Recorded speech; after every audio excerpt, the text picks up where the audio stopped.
Hi, my name is Bente, I'm the Norse Witch, and this week's video is another Learn With Me on the topic of astrology.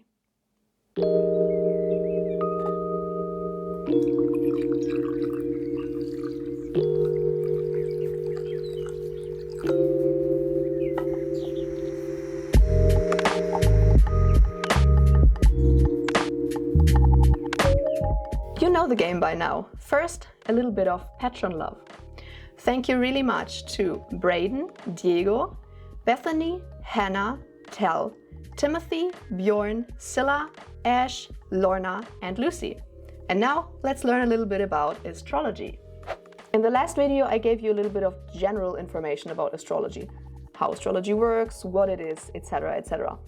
In this video, let's talk about the most important tool of the astrologer, and that is the horoscope.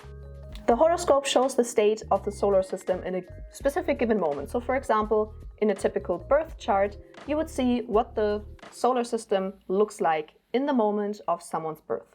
The horoscope will look a little bit different depending on the tradition that you work in. But as I said in the last video, I'm learning astrological psychology. So what I will talk about in this video is what the horoscope looks like in astrological psychology.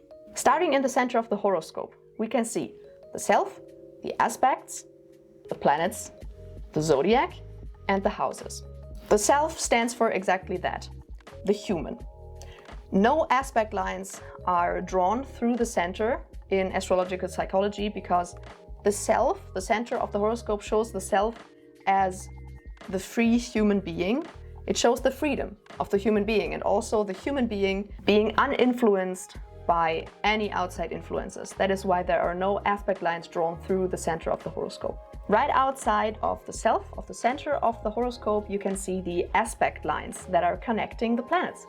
Those show our unconscious motivations. Then, of course, outside of the aspects, you can see the planets and where they are situated in the horoscope. The planets show our psychological drives. Even further outside of the planets, you can see the zodiac signs in a ring outside of the horoscope. The planets are positioned in the signs, so you say you have maybe the sun in Pisces, just an example. Each zodiac sign has 30 degrees of the ring of the zodiac, and the zodiac signs symbolize archetypal traits that a human being can have. And then lastly, furthest on the outside of the horoscope, we have the houses, which symbolize typical areas in our life.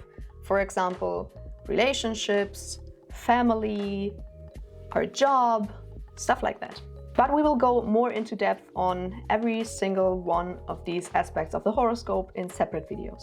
What we want to talk about today is how you can divide the horoscope into hemispheres and quarters, and how you can interpret these without even knowing what the zodiac signs or the planets or the houses are about.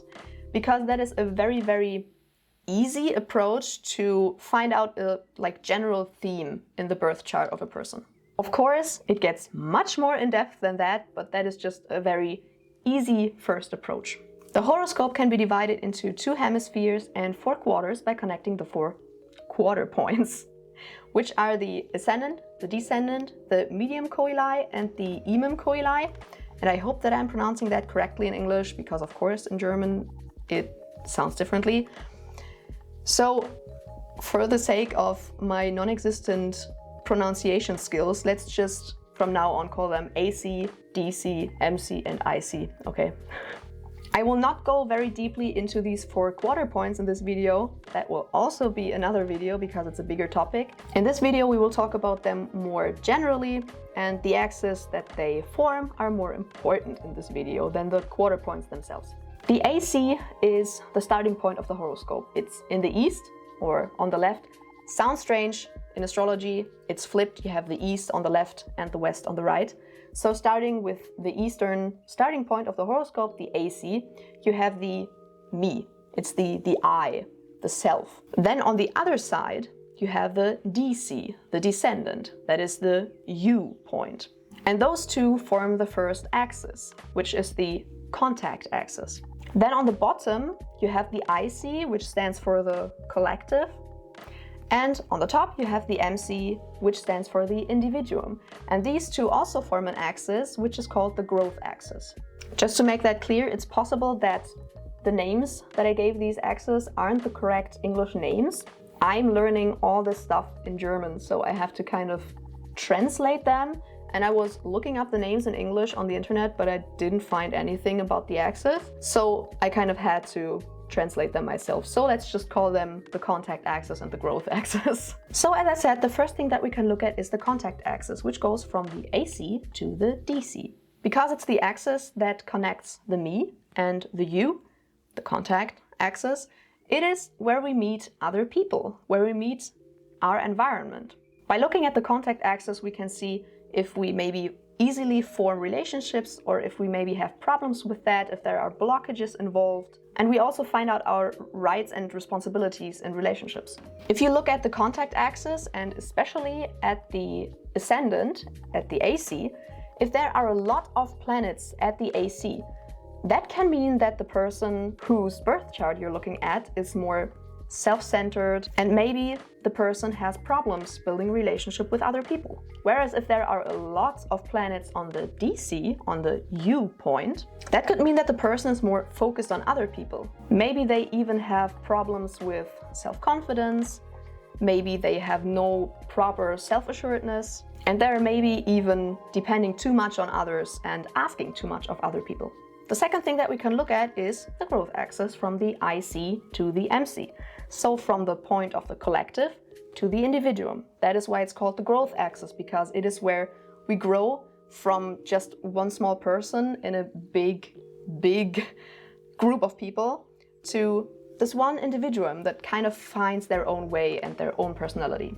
If we take a look at the growth axis and there are a lot of planets near the IC, so the collective point, that means that the person whose birth chart we're looking at maybe wants to belong to a group more than be an individuum themselves. They really want to belong somewhere, they want to fit in. So they typically try to adjust to the norms and habits of their environment. Whereas if there are a lot of planets near the MC, the individuum point, then that person wants to more stand out as an individuum, find their own way.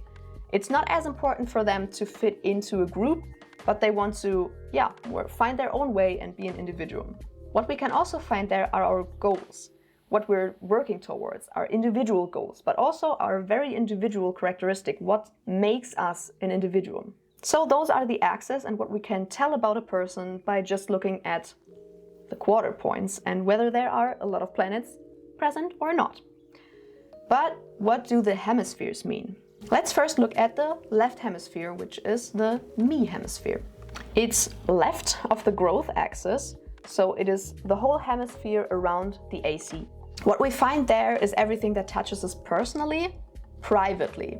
So what we're personally really interested in, what really motivates us, our wishes and needs and talents, skills and abilities. Whereas what we find in the right hemisphere, the U hemisphere, the hemisphere around the DC, is what we look for in others, but also what we find out about ourselves in our relationships with others. It's in general all about the relationship that we have to other people, to our environment, and also the means that we have to build relationships. And then the other two hemispheres that we have are the hemispheres that are created from the AC-DC, the contact axis. We have the lower hemisphere, which is the unconscious hemisphere, and the upper hemisphere, which is the conscious hemisphere. The unconscious hemisphere shows everything around exactly that, the unconsciousness. So our impulses, instincts, our unconscious drives, reactional patterns, basically everything that we learned by our environment, by our social conditioning. Also, all the experiences we make in life, they slowly sink into that hemisphere. So the more experiences we make and the more maybe trauma we experience, everything sinks into the unconscious and is collected there. But we don't only find our own unconscious patterns there, we also find the collective emotional and thought patterns there. The upper hemisphere, the conscious hemisphere, is the exact opposite. While in the lower hemisphere we find everything that has to do with our unconscious, in the upper hemisphere we find everything that has to do with the consciousness. So, for example, we find our conscious perception of everything there. Not only our conscious perception of the environment, but also the conscious perception of ourselves. We find our conscious thinking patterns, our plans, what we strive for, also our ideas and our ideals. And lastly, the will is also what we find in the upper hemisphere. So that was all about the hemispheres, and now we will come into the quarters. The quarters are created when you think about the hemispheres and how they overlap. So for example, if you look at the lower hemisphere, you have the unconscious hemisphere, and overlapping with the left hemisphere, which is the me hemisphere, they overlap and they create, for example, the lower left corner, which is the unconscious me. What we find in the lower left quarter, the unconscious me quarter, is everything that has to do with my own unconsciousness. So for example, my survival patterns, what I do to try to survive in the environment. My unconscious self-assertion is there, my defense mechanisms, my unconscious reflexes and impulses. Also what we find there is an answer to the question of, do I try to adjust to the unconscious expectations of my environment, or do I fight back? Next is the lower right quarter. So the quarter where the unconscious hemisphere and the you hemisphere overlap. So of course what we find there is the unconscious you. What we find there are our unconscious reactions to our environment and also how we unconsciously connect to other people. We find automatic action-reaction patterns there, and also behavioral patterns that we have learned by our environment and that we just adopted. And also we can find information about our unconscious attitude towards relationships with other people in that quarter. Next is the upper right quarter. So now we have moved from the unconscious hemisphere to the conscious hemisphere, but we're still in the you hemisphere. So it's the conscious you. This is where our relationships that were in the lower right corner were unconscious, they become conscious. So there we realize that actually other people have needs and desires and dreams, and we try to kind of find a compromise between other people's needs and our own. We also find our objective thinking in that quarter and actual conscious agreements that we make with other people. And in general, it's the conscious perception of our environment. And then we come into the last quarter, which is still the conscious hemisphere, but now it's the me hemisphere, so it's the conscious me. This is where we become self-aware. We become aware of our own person and our own personality. So a lot of self-reflection and just conscious thinking about our own self is in that quarter. It's all about my own identity, and the attention in that quarter goes more on the inside.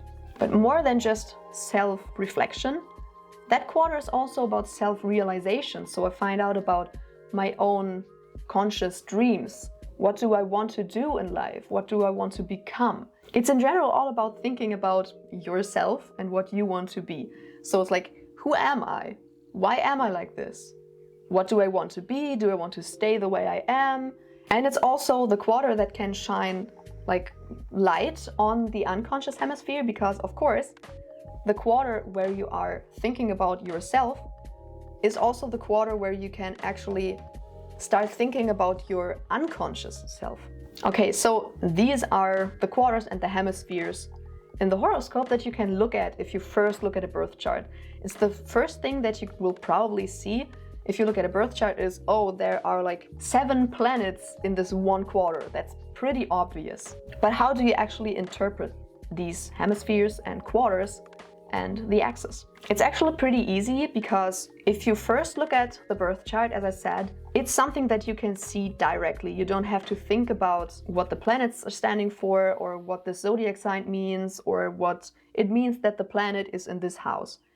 You just have to look at the quarters and basically just count the amount of planets that are in the quarters or in the hemispheres, or if there are a lot of planets at the AC, at the DC, at the MC, or at the IC. It's basically just counting planets.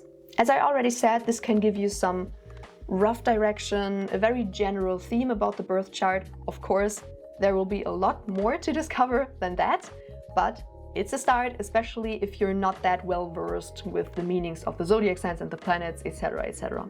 So what you basically just do is you look at the hemispheres and the quarters and the axis, and you count the planets. And then you look at whether maybe there are a lot of planets in one quarter, or there are a lot of planets on the DC, on the AC. Just look at it and compare where are a lot of planets, or maybe they are very evenly distributed in the quarters. If you maybe see that there are most planets in one quarter and there are very, very few to none in any of the other quarters, that shows you that there is a main focus on that topic. So if there are maybe all planets in the conscious me quarter, that shows you that this conscious me, every topic that's included in this conscious me quarter, is the main focus for this person. It also shows that this person has a lot of talents and skills and abilities in that quarter. Whereas if there are 3 quarters that have very evenly distributed planets, but there's 1 quarter that has none, that can mean that there are maybe missing experiences in that quarter, or there are maybe even blockages or some problems in that quarter. And if all the planets are very evenly distributed throughout the quarters and the hemispheres and the whole horoscope, that just means that there is like no special interest or no special talent. Which doesn't mean that the person has no talents. That just means that there is no one quarter that is the focus point. As an example, we can just take my birth chart. I won't show you my birth chart, but I can tell you that throughout 3 quarters of the horoscope, the planets are very evenly distributed.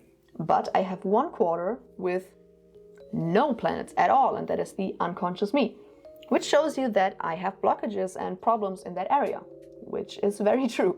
And that is everything that I wanted to tell you about in this video. I really hope that it was interesting or even helpful, and that you have a lot of fun now looking at your birth chart and the distribution of the planets in the quarters and the hemispheres. As always, feel free to subscribe and give a thumbs up. Maybe follow me on Instagram or check out my online shop, or maybe you even want to consider becoming my patron. And I will see you in the next video. Bye!